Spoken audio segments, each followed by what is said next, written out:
This video is sponsored by Phoenix Feather. Use code LIFE5 to get 5% off of your next purchase. Phoenix Feather, more than a store.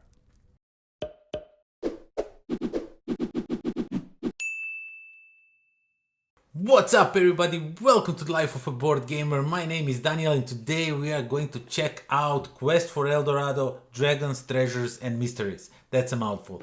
This is yet another expansion for Quest for El Dorado, a game that I really love. This one introduces 3 new modules that you can separately add to the game, or if you're like me, just throw everything in there and have fun, because this game, it really takes everything. You can mix and match whatever you want. So without further ado, let me show you the modules and what I think about them and what they do in a game. You know, let me tell you a little bit about them and whatnot.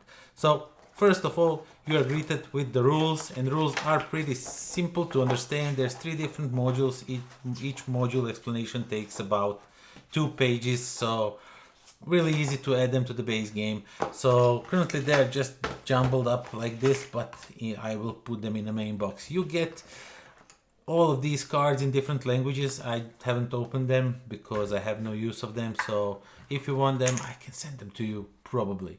So yeah, you get a bunch of new cards corresponding to the new modules, mainly to the dragons and the treasures, nothing regarding the mysteries, and they can do different things, you know, differently. However stupid that sentence sounds. Okay, so first I'm going to tell you about mysteries, and no, you know what? This is dragons, treasures and mysteries. Mysteries will be last. Okay, so first, dragons. We get 4 different dragons that you are going to put on a board. Now these represent different cards in a play. Purple cards, blue cards, green cards, I apologize, blue cards and yellow cards.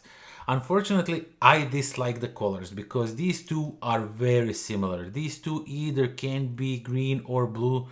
My idea is that I'm going to probably repaint these dragons because they have no matching, you know, anything that looks like that on the cards. So I'll just probably repaint them. This one is kind of bluish greenish. This one is more bluish greenish. I don't know. This is not yellow. This is orange. So I don't feel it. I don't think this is good. So as I said, I will probably repaint these guys. But what they do in this game, and this is the one that I dislike the most. The other 2 I really like, but this one, because it's a little bit of take that. The game already, you can block each other very much, you know, with the positioning and everything. And these dragons, when you play the yellow card, for example, you can either play it for whatever effect it gives you, or you can say, I will move the yellow dragon.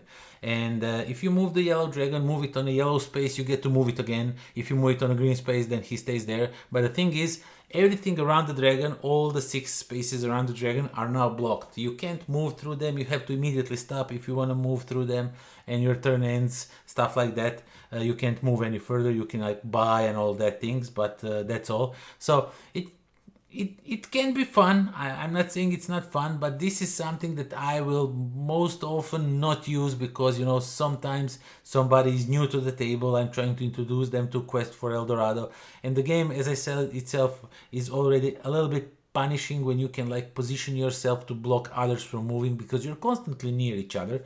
Very rarely somebody's like speeds off and somebody's like way behind, you know. Usually you are just all there going in each other ways. So yeah, that is why I will mostly not use this one, dragons. Now the treasures themselves are these tokens, and you will randomly put them on the board, and once you put them on the board you will reveal them face up, and these are the requirements that you need to pay to lift the treasure. Like give green cards with a strength of 4. You know, have to get rid of them. There's an X. Or just get rid of the 2 purple cards, or 3 green cards, or 4 worth of yellow cards, you know, 5.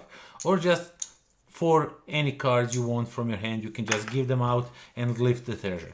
Now, this expansion I like the most. Why? Because 2 reasons. First one is you can use these treasure tokens to have a movement of 2, like move 2 spaces, you know, and that's that. And then you spend the token. That's really fun. That's really awesome. Helps out a lot. But there is a catch. if you save up these and you for some reason are able to lift 4 of these from the board, you get them into your possession, 4 of these, you automatically win. I mean, it counts as if you reach the El Dorado. So if somebody on the same turn reaches the El Dorado as you lifted the 4 treasures, you kind of share the victory and all that.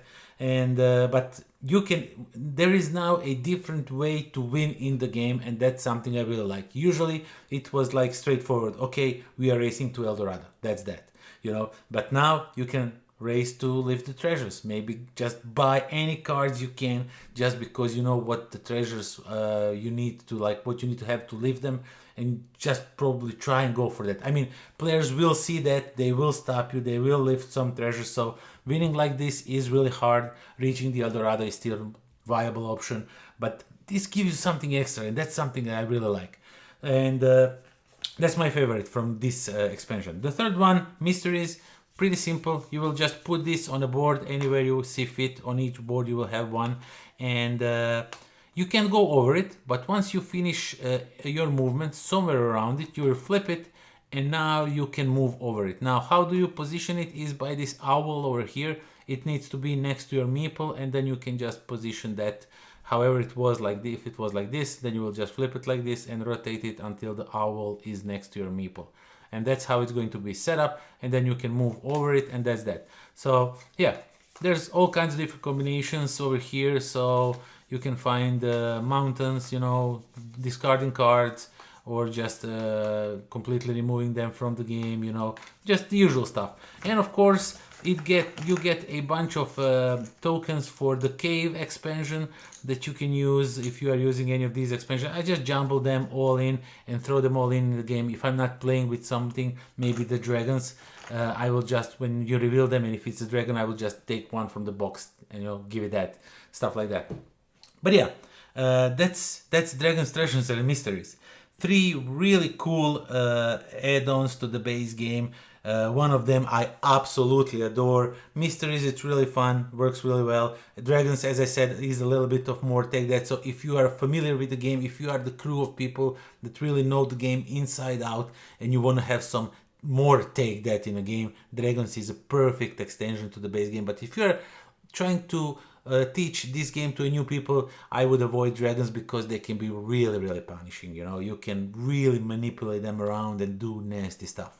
So yeah, that is that. Dragons, Treasures and Mysteries. Great expansion to already great game. Definitely check it out. And yeah, that is it. Thank you all for watching. Thank you for subscribing, for spending all your precious time with me, for all the likes, comments, everything, you know, for all your support on Patreon. If you are not Patreon supporter, please do consider supporting me over there.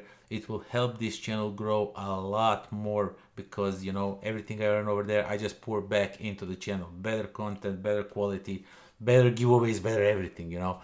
And yeah, that is that. Until next time. Pozdrav. Yet another expansion for Quest for El Dorado. Quest for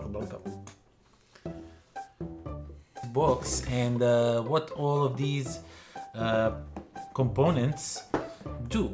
I mean, components, modules. What some of these modules, not some, all of these modules do.